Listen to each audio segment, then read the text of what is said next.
Let's talk about everything that you need to know about the TOY43AT4 Toyota key. Now, this is an older Toyota key, but there's some information that if you don't know and are not prepared for, it will catch you off guard.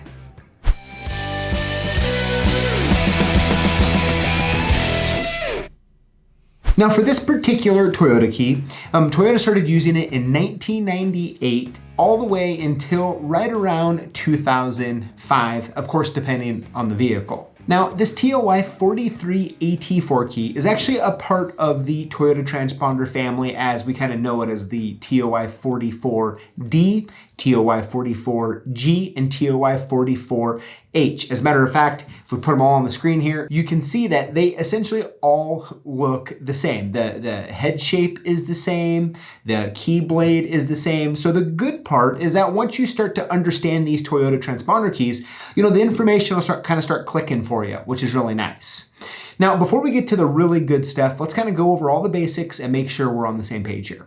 So the chip that's used in this key is going to be a Texas Instruments chip, and it's the Texas Instruments 4C. Now this is a fixed code, it's not an encrypted one, so you can reprogram it. It's very, very simple and basic, which is nice when it comes to the programming side of things, which we'll be getting to here in just a minute. So when it comes to the test key, just like the other Toyota keys that I talked about just a minute ago, it's going to be the TR47 key.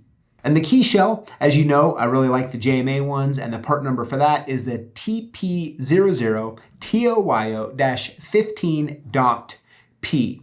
Now, the good news is all of that information, the test key and the chipless key, those are the exact same that you would want to use for the other, the 44D, G, and H. So if you're smart about it, you can really limit the amount of extra inventory you need to carry because really the difference between those keys is just going to be the chip. So that way you can essentially just stock the actual keys themselves, but when it comes to your backup stock, you only need to stock one shell and one test key to fit all of them. So that's really nice. Next up, let's talk about the code series. Now, when it comes to the code series, there's actually two different possibilities here. So if you're gonna be ever looking at maybe decoding locks and that sort of thing, you really wanna pay attention to the key code here because it is important. And the two key codes are gonna be the 10,001 to 15,000, as well as the 50,000 to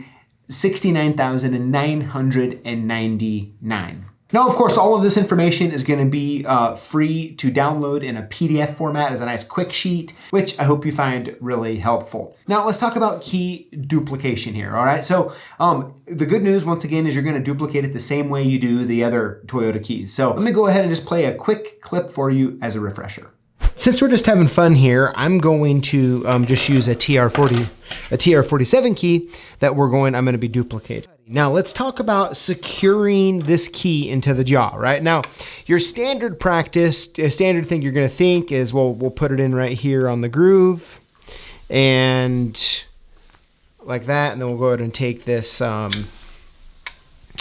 tip stop here, we'll get that put in, we'll get it aligned. And that's typically, you know, the first, thought when it comes to actually aligning these keys, which is all fine and dandy, right? I mean, side A or side 1 is really all you ever have to use for the most part for these keys. And you can do it just like this. And as you can see, unlike the NI04 key that we were talking about, this actually has a decent amount of meat right here at the end that you can grip onto. But if you're a little nervous about that, depending on the cuts, you can always, right, just slide it all the way up, tip stop it at the end, and that's gonna give you that extra security as far as, material to grab on to the key. Now, I do want to talk about, if you have two-way jaws, you don't have four-way jaws, you only have a two-way jaw, something that happens a lot is the keys start flying out, right? And so ILCO actually makes these adapters. I'll put a link to the notes below, and you get these two little tiny pieces right here. And let me see if I can get the camera to pick up what they look like. Hopefully you can see that good. There's like a little ridge right here, and essentially is what this ridge is for, is to put it on one side of the keyway here, just like this. So it's sitting actually in that keyway groove. Now, when I turn it over like this, what you can see is it essentially flattens it all out on the other side there. So what you do is you put it in face down, and instead of putting it on the groove, you actually just put it all the way into the machine like this. Okay, so if we get it in like that, we can get our tip stop put in here.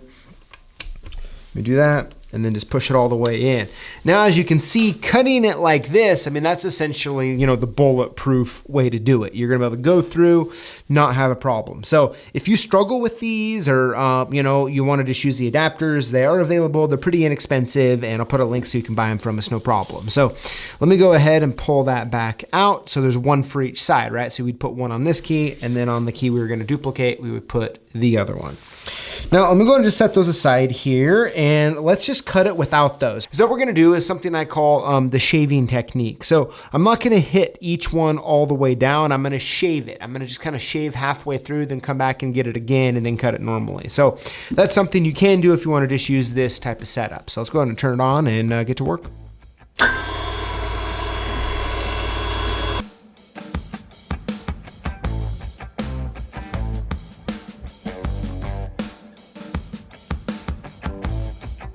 Let me flip this key around. We'll go ahead and put the tip stop back in.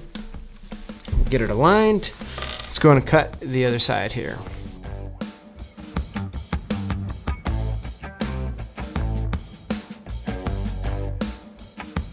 You can do it with a two-sided jaw or on A, and how you can do it, you know, without with relative ease. So there you have it. That's how you can cut the TOY44D, or really any TR47 key on side A or side 1 without the adapters, even though they're available.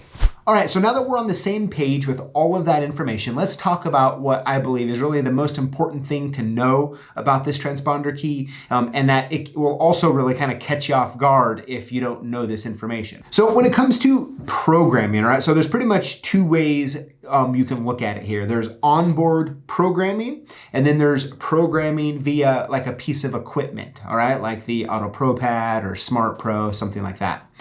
And let's first talk about the onboard programming. So if you have one or more existing keys, you'll be able to just to onboard program it. It's a very simple routine. You can even erase all keys and program them all again. Okay, so as far as, you know, that functionality, it's very simple, very easy.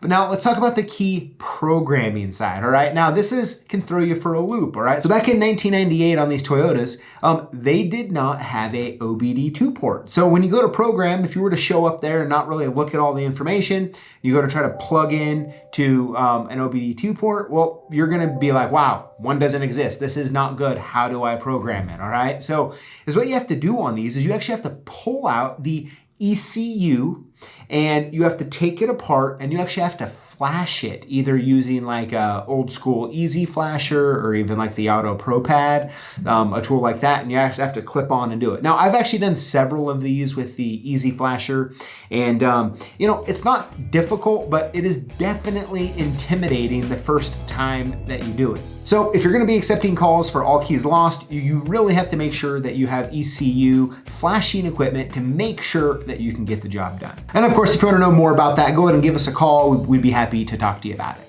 All right, so there you have it. That's all the info on the TOY43AT4. And I would really love to know your experience when it comes to onboard programming and pulling out the ECU and flashing. I look forward to seeing what you have to say in the comments below. And make sure that you include the hashtag Lockboss to automatically get entered in to win one of 5 free prizes we give away each week here on YouTube. Thank you for watching, and we'll see you next time.